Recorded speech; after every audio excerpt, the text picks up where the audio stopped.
दोस्तों feel free में आपका स्वागत है। दोस्तों मेरा नाम मोहित, आप सब मेरे को जानते हो। दोस्तों आज हम एक ऐसे टॉपिक के बारे में बात करने वाले हैं जिसकी वजह से ना एंजाइटी कुछ लोगों की परसिस्टेंट बनी रहती है। परसिस्टेंट का मतलब होता है कंटिन्यू टाइप का, लगातार। तो पहले जान लेते हैं टॉपिक क्या है, उसके बाद वीडियो स्टार्ट करते हैं। देखो, सबसे बड़ा जो डर होता है लोगों का एंजाइटी का रिलैप्स होने का, दोबारा से एंजाइटी ना हो जाए। क्योंकि कमेंट सेक्शन में आप देखोगे, सारी जगह देखोगे, आसपास अपने एरियाज में सुनोगे, तो मोस्टली जो लोगों का डर होता है कि दोबारा तो नहीं हो जाएगी, 1 साल बाद, 2 साल बाद, 4 साल बाद, 5 साल बाद, 10 साल बाद, या 15 दिन बाद ही ठीक होने के। तो दोस्तों, ये कंसर्न मेरे को एक टाइम पे इतना परेशान करता था कि आप सोच नहीं सकते थे ठीक होने के बाद। बीच में इतना नहीं होता था कि ठीक है, पर ठीक होने के बाद। तो दोस्तों, वीडियो को प्लीज़ लाइक कर दो, काफ़ी दिन बाद मैं वीडियो बना रहा हूँ, एंड चैनल को सब्सक्राइब कर दो, एंड वीडियो को पूरी देखना, स्किप मत करना। मेरी एक छोटी-सी वीडियो आपको काफ़ी, जो बोलते हैं कि काफ़ी टाइम बचा सकती है। सो मैं शुरू करता हूँ वीडियो के बारे में। दोस्तों, देखो, एंग्ज़ायटी को आप समझने की कोशिश करो। कोई इतना 30 मार खाने वाला काम नहीं है, ठीक है? ये एक है ना, मैं क्या बताऊँ, आपका ना मन ही आपके मन को खाता है, कोई और नहीं है। आपकी ऊपर से नीचे टेस्ट करवा के देख लो, पूरी बॉडी कटवा के देख लो, आपको फिज़िकल कोई भी प्रॉब्लम मिलेगी नहीं अपनी बॉडी में। तो क्या होता है ना, जब एंग्ज़ायटी होती है, तो मोस्टली लोगों को हेल्थ एंग्ज़ायटी ही ज़्यादा होती है, या किसी को फ़ियर ऑफ डेथ होता है, तो ये फ़ियर ऑफ डेथ, ये जान से रिलेटेड जितनी भी होती है हेल्थ एंग्ज़ायटी होती है, जिसको इलनेस एंग्ज़ायटी डिसऑर्डर बोलते हैं या फिर हाइपरकॉन्ड्रियासिस बोलते हैं। तो क्या होता है ना, जब हमारी एंजाइटी ठीक हो जाती है ना, और ओवरथिंकिंग वगैरह कम होने लग जाती है, तो है ना, हम फ्री फ्लोट करने लगते हैं, एंजॉय करने लगते हैं, ये करने लगते हैं। फिर जब ज़्यादा एंजॉय करते रहते हैं तो हमारे मन में एक बात आती है, यार अगर ये चीज़ दोबारा हो गई तो? मतलब हम उस प्रेज़ेंट मोमेंट को छोड़ देते हैं, जो हमारा प्रेज़ेंट मोमेंट होता है उसे छोड़ देते हैं और हम आगे के बारे में सोचने लगते हैं। तो पहले ही मैं आपको क्लियर कर देता हूँ कि आपकी एंजाइटी ये ठीक नहीं मानी जाएगी कंप्लीटली। अगर आप ये सोच रहे हो कि आप ये माना जाएगा कि आप उस एंजाइटी के यूज्ड टू हो गए और आपको फ़र्क कम पड़ रहा है उससे, ठीक है? तो नॉर्मली क्या होता था कि हम कहीं से सुन लेते थे भाई, कैसे यार दोस्त के गए, रिश्तेदार के गए, "अरे भाई तू ठीक हो गया भाई?" "हाँ जी, ठीक हो गया।" "दवाई चल रही है?" "हाँ जी, दवाई बंद हो गई अब तो।" "कह रहा है ये तो खाँसी जुकाम की तरह होती है, फिर हो जाएगी 2 साल बाद, 3 साल बाद फिर हो जाएगी।" वो चीज़ मेरे को रिलैप्स करती थी। उस चीज़ को मैं ले लेके बैठता था। और जब ये क्वेश्चन मैं अपने साइकियाट्रिस्ट से करता था, मेरे काफ़ी अच्छी नोन है, आप जैसे मेरे पुराने व्यूअर्स होंगे, मेरे एक टाइप से ब्रदर टाइप ही लगा लो। तो वो मेरे को बोलता था, "भाई ये सब मिथ्स हैं।" मिथ का मतलब होता है अफ़वाहें। क्योंकि मोस्टली लोग हमारे यहाँ क्या करते हैं, किसी चीज़ को फ़ॉलो करते नहीं हैं, एंड फ़ॉलो करते हैं तो ऐसे टूटा-फूटा करते हैं। तो ये जो चीज़ है ना, हमें बहुत परेशान करने लगती है। ठीक है? जैसे थोड़ा बहुत ठीक हुए, अपनी मेडिसिन अपनी मर्ज़ी से छोड़ दी। कभी यहाँ किसी नेचुरल के चक्कर में पड़ गए, कभी वहाँ किसी बाबा के चक्कर में पड़ गए, यहाँ कभी ये अपनी क्या होता है दवा-दारू जो भी है, देसी दवा के चक्कर में पड़ गए, कभी उस दवा के चक्कर में पड़ गए। तो ये चीज़ हमारी रिकवरी खराब करती है। मैं एक सिंपल सी बात बोलना चाहता हूँ आपको, आप मुझे एक बात बताओ कि अगर आपको एंग्ज़ायटी हो गई, ठीक हो गई, एक तो सिम्पटम्स पे फोकस कम करा करो। अगर आप सिम्पटम्स को ठीक करने बैठोगे, तो एंग्ज़ायटी ठीक नहीं होगी, क्योंकि रूट कॉज़ होते हैं सिम्पटम का एंग्ज़ायटी, और एंग्ज़ायटी कहाँ से होती है? आपके मन से, आपके विचारों से। तो आपको उसे कंट्रोल करना है, सिम्पटम्स अपने आप रिलैक्स हो जाएगा। क्योंकि एंग्ज़ायटी में मन आपके मन को इतना खाने लगता है, आपके दिमाग में इतना प्रेशर आ जाए, तो प्रेशर कहीं न कहीं तो निकलेगा यार, या तो बॉडी पे निकलेगा, है ना? तो ये सारी चीज़ें होती है। तो मेरा मानना है मोस्टली लोग ना एंजाइटी से काफ़ी जल्दी रिकवर कर जाते हैं। बट क्या होता है ना, जब एंजाइटी में हमें जो सिम्पटम्स होते हैं ना सारे, वो हम उसे बहुत जेन्युइनली लेते हैं। Chest pain totally genuinely, headache genuinely, कुछ भी आदमी अपनी बॉडी को बिल्कुल ऐसे देखता है कि बाल भी हिल गया ना उसे भी नोटिस करता है, इतना ज़्यादा हाइपर सेंसिटिव हो जाता है। तो क्या होता है, ये चीज़ धीरे-धीरे कम हो जाती है through the help of counselling, medications, जिसकी कंडीशन थोड़ी खराब हो, ये सब चीज़ करके ठीक हो जाती है कुछ टाइम बाद। बट उस टाइम तक उस फेज़ में 1-2 साल के, 6 महीने के, 8-10 महीने जो भी आपका एंग्ज़ायटी का पीरियड रहा होता है, उसमें आप लोगों का जो थॉट प्रोसेस है वो ऐसा हो जाता है कि मेरे को ठीक होने के बाद कुछ होए ना। एंग्ज़ायटी में बंदा चाहता है अपने आप को 100% फाइन, रिपोर्ट हो ओके, सब चीज़ ओके, मोटा-पतला ओके, सब चीज़ चाहता है वो ओके टॉप नॉच, पर करता कुछ नहीं उसके लिए, मेहनत नहीं करता, बस इधर देख लेगा, उधर देख, करता कुछ नहीं है। मैं रियलिटी बताता हूँ, मैं भी कुछ नहीं करता था। तो ये सारी चीज़ होने के बाद ना आदमी चलो ठीक भी हो गया हल्का-फुल्का कुछ दिन बाद। रिलैप्स नहीं हुआ। 1 डेढ़ महीना बढ़िया चल रहा है। उसके सर में दर्द हुआ, वो सोचेगा, फिर से हो गई। तो मेरे भाइयों, सर का दर्द राह चलते आदमी के भी होता है, एक लेबर के भी होता है, एक बड़े बिज़नेसमैन के भी होता है। तो उसका मतलब वो थोड़ी ना एंग्ज़ायटी है। हाँ, बट आपके कुछ एक्सपीरियंस ऐसे रहे हैं जो आपको बिलीव कराएँगे कि यार ये एंग्ज़ायटी का ही सिम्पटम है।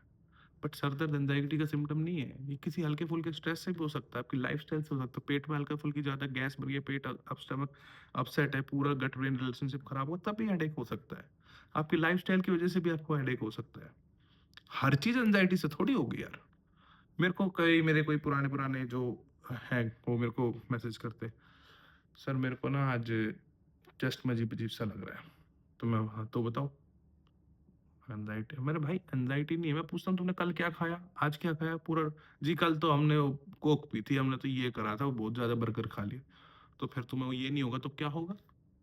बताओ। दोस्तों, अपने आप को ये समझाओ कि एंग्ज़ायटी के सिम्पटम्स एक नॉर्मल पर्सन को भी होते हैं जिसको एंग्ज़ायटी नहीं है, ठीक है? अब कोई बोलता है कि भाई मेरे को ना हाथ-पैरों में दर्द हो रहा है, तो उसका मतलब एंग्ज़ायटी है। अरे नहीं, तुम्हारे एक्सपीरियंस ऐसे रहे हैं इन चीज़ों के साथ कि तुम कंसीडर करोगे कि वो एंग्ज़ायटी के ही है, ठीक है? अब भाई मान लो तुम्हारे बच्चे शीशा तोड़ते हैं, घर के बाहर क्रिकेट खेलते हैं बॉल से और शीशा टूट जाता है। तो भाई शुरू में 5-6 बार तोड़ा, आपको बिलीव हो रखा है कि भाई ये तो बच्चे ही तोड़ते हैं, और एक दिन गलती से तुमसे ही टूट जाए, तुम्हारे घर में किसी बच्चे से टूट जाए, तुम्हारा सीधा शक किस पे जाएगा? उन बच्चों पे तो जाएगा, इन्होंने आज फिर तोड़ दिया, है ना? तो चीज़ों को समझने की कोशिश करो, अपने दिमाग को खोलो, इसको एनालिसिस बनाओ अपना कि आज मेरे सर में दर्द हो रहा है, किस लिए हो रहा है? एंग्ज़ायटी से तो मैं निकल चुका हूँ, ठीक है? एंग्ज़ायटी तो मेरे को नहीं है। बट आज किस लिए हो रहा है? थोड़ा अपना वो करो, अपना लाइफ़स्टाइल देखो, आज 1, 2 दिन, 3 च पिछले 1 हफ्ते तक का मैनेज करो कि मैं कैसी लाइफ़स्टाइल जी रहा हूँ, मेरे को कोई स्ट्रेस तो नहीं आ रहा। ये सारी चीज़ें आपको करके देखनी पड़ेगी, तब जाके आपको एनालिसिस करना आएगा, ठीक है? तो जब मुझे ये सब चीज़ें होती थी ना, तो by the grace of God मेरे को थोड़ी हेल्प थी।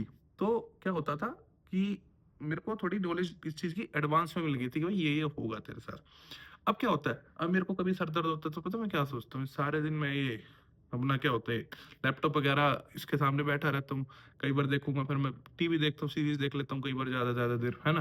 तो भाई मुझे सिर में दर्द नहीं होगा तो क्या होगा? अभी कुछ दिन पहले हमने कोई जैपनीज डिश खा ली थी, मैं 20 दिन बीमार रहा था, बिल्कुल हॉस्पिटल वाली सीन हो गई थी।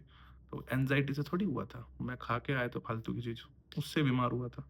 तो आप हर अपनी जो फिजिकल सिम्टम हो रहे हैं, बुखार हो रही है, कुछ भी हो रहा है, तो उसको ना एंजाइटी से लेके कोरिलेट मत करो, ठीक है?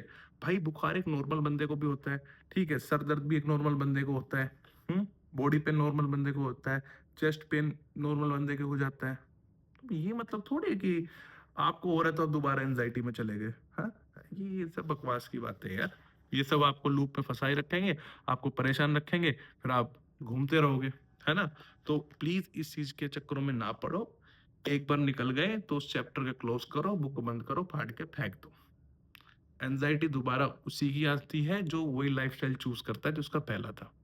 अगर उसका लाइफस्टाइल वो नहीं होगा पहले वाला, तो वो नहीं आएगी। अगर अपने लाइफस्टाइल पे ध्यान रखेगा, तो वो चीज़ें कभी होएगी ही नहीं। और चक्कर क्या होता है ना, आदमी ये सोचता है कि एक एज पे जाके अब एंग्ज़ायटी होती है, तो वो सोचता है कि आज से पहले तो हमें वॉक नहीं करनी पड़ती थी, आज से पहले तो हमें योगा नहीं करनी पड़ती थी, आज से पहले तो हमें मेडिटेशन नहीं करनी पड़ती, आज से पहले हमको डाइट नहीं करनी पड़ती थी, अच्छा खाना नहीं खाना होता था, आज से पहले ये नहीं करना होता था।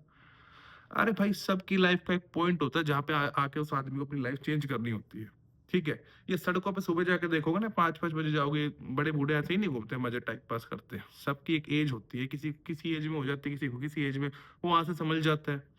कोई भी आपको सुबह वॉक करता दिखेगा ना, उसमें 90% बोलते हैं दूध के जले होंगे, वो इसलिए अपनी लाइफ स्टाइल जी रहे हैं, ठीक है? अगर आप सोच रहे हो कि आपको घर बैठा आप फिट रहोगे, माय डियर नहीं रहोगे। एंजाइटी होगी, मान लो चलो भले की बात है थोड़ी, ठीक है? नहीं कोई और बीमारी हो जाए ना, मिनट में नहीं लगता आदमी को जाने में, ठीक है? चीजों को समझो और चीजों को एनालिसिस करना स्टार्ट करो, ठीक है? ये चीजें आपको इतना बॉदर नहीं करनी चाहिए, थोड़ा अपने ऊपर ध्यान दो, और चीजों को हमेशा गलत चीज पे कांटेक्ट में मत लेके आया करो कि आज सर पे दर्द हो रहा है तो ये एंजाइटी है, ठीक है? आपके बॉडी के जो एंजाइटी के सारे सिम्टम्स आपको बिना एंजाइटी के भी हो सकते हैं। क्या सिम्टम्स होते हैं एंजाइटी के, बताओ मुझे? हेडेक, और चक्कर टाइप का फील होना, पूरी बॉडी में पेन होना, है ना? एक्स वाई जेड अजीब लगना, ओवरथिंक करना, किसी ओवरथिंकिंग नहीं होती भाई। मैं भी करता हूँ ओवरथिंकिंग तो कई-कई चीज़ों को लेके। अब ये मतलब थोड़ी मैं एंग्ज़ायटी में जा चुका हूँ, मैं तो एंग्ज़ायटी से पहले भी ओवरथिंक करता था और अभी भी करता हूँ कई-कई चीज़ों को लेके। इसका मतलब ये थोड़ी मैं बीमार हूँ। भाई अपनी नेचुरल बॉडी रिस्पॉन्स को छोड़ दो, मैं हाथ जोड़ के बोलता हूँ, सबकी बॉडी में ये सब चीज़ें होती है, पर इसका मतलब ये नहीं है कि आप उस मेंटल इलनेस में दोबारा जा चुके हो। अपने आप को समझो, अपने आप को भरोसा दिलाओ, अपने आप के ऊपर ट्रस्ट रखो, ठीक है? क्योंकि मैं आपको अभी भी बता रहा हूँ, कोई भी साइकियाट्रिस्ट दवाई दे देगा, आपका कोर्स पूरा करके आपके फिजिकल सिम्पटम रोक के एंग्जायटी खत्म कर देगा, कुछ टाइम के लिए। पर जो आपका माइंड, ये थॉट प्रोसेस है ना और नेचर, अगर आप वैसा ही रखोगे, मैं गारंटी देता हूँ, ये मैनेजेबल नहीं होगी फिर। कोई भी साइकोलॉजिस्ट आपका थिंकिंग पैटर्न चेंज कर देगा कुछ टाइम के लिए जब तक आप उसके पास रहोगे। बट अगर आप उसकी कई बातें फॉलो नहीं करोगे, आप फिर उस लूप में फँस जाओगे। मोस्टली लोग यही बोलते हैं मेरे को कि सर पहले तो करने की ज़रूरत नहीं पड़ती, जब मेरे को ज़िंदगी भर वो करनी पड़ी। अरे नहीं भाई, वो तेरा लाइफ़ का कलेक्शन था, वो तेरा तू 20 तेरे को जब 25 साल की एज में एंग्ज़ायटी हुई, तो तू 24 साल से तेरा लाइफ़स्टाइल खराब होगा। बिना मतलब किसी को एंग्ज़ायटी नहीं होती जल्दी से, ठीक है? जिनको होती है वो हेरेडिटरी होती है, वो भी रीज़न ही हो जाता है एक टाइप का। सो दोस्तों, अपनी नॉर्मल बॉडी लाइफ़ की रिलेटेड बॉडी सिम्पटम्स को जो होते हैं, नेचुरली जिसको होता है बिना एंग्ज़ायटी के, उसे एंग्ज़ायटी से मत कोरिलेट करो। अगर आप ये कोरिलेशन करते जाओगे तो ना फँसते जाओगे, इसमें कोई निकलने का फिर सॉल्यूशन मिलता नहीं। माइंड है, घूमता जाएगा, घूमता जाएगा, घूमता जाएगा, ठीक है? एक जगह ब्रेक लगाओ यहाँ पे और यहाँ से सीधा निकल जाओ लूप से, ठीक है? सो फील फ्री में बने रहने thank you so much and I hope आप इस चीज़ को मानोगे और मुझसे थोड़ा मोटिवेट होगे, क्योंकि दोस्तों आगे भी काफ़ी ऐसी वीडियो आएँगी जो आपको हर एक कदम का मैं बताऊँगा, हर एक कदम पे कि कहाँ खड्डा मिलेगा, कहाँ क्या मिलेगा, वहाँ से निकलना कैसे है। So thank you so much दोस्तों, प्लीज़ वीडियो को लाइक करिए, चैनल को सब्सक्राइब करिए।